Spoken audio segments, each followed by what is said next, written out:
Views अक्सर ऐसा हुआ होगा कि आपके घर मेहमान आए हों, आप गोश्त लेने जाएं तो पता चले कि आज मंगल है, इसलिए गोश्त का नागा है। क्या इस अमल से आपके जहन में कभी ख्याल आया कि आखिर क्या वजह है कि मंगल और बुध को गोश्त नहीं मिलता और क्यों कसाई नागा करते हैं? इस बात पर हम आज आपको तफसील से बताने की कोशिश करेंगे, लेकिन इससे पहले आपसे गुजारिश है कि अगर आपने हमारा चैनल अभी तक सब्सक्राइब नहीं किया तो सब्सक्राइब करें ताकि आइंदा आप हमारे साथ अपडेट रहें। व्यूज़, बाज़ लोगों का ख्याल है कि मंगल को खून का दिन कहते हैं। मंगल को कोई भी ऐसा काम ना किया जाए जिससे किसी का खून हो, इसलिए बाज़ हजरात मंगल के दिन बाल तक काटने से परहेज़ करते हैं और बाज़ लोग मंगल और बुध के दिन को हाबील के कत्ल की वजह से ख़तरनाक समझते हैं, क्योंकि आदम के बेटे काबील ने हाबील को झगड़े के दौरान कत्ल किया और इसकी लाश 2 दिन कंधों पर लटकाए फिरता रहा।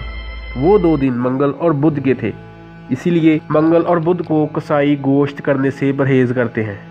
बाज़ लोगों के नज़दीक मंगल और बुध नागे की वजह इस बात को बनाकर पेश करते हैं कि बाकी 5 दिन गोश्त होता है, 2 दिन जानवरों की छुट्टी का दिन मुकर्रर है। ये और इस तरह के दर्जनों अलग अलग किस्से कहानियाँ हर किस्म के लोग अपने अपने अंदाज में बयान करते जा रहे हैं और आज ये अनदेखी कहावत इतनी मशहूर हो चुकी है कि अक्सर घरानों में मंगल को शादी करना भी मनहूसी की अलामत समझा जाता है और ये समझा जाता है कि मंगल को शादी हो जाए तो वो शादी कभी कामयाब नहीं होती। व्यूज़, अल्लाह ताला ने इंसान को अपना नाइब बनाकर दुनिया में भेजा, इंसान के लिए पूरी कायनात बनाई, दिन रात मुकर्रर किए, एक इंसान को काला और दूसरे को गोरा बनाया ताकि एक दूसरे को पहचानने में आसानी हो।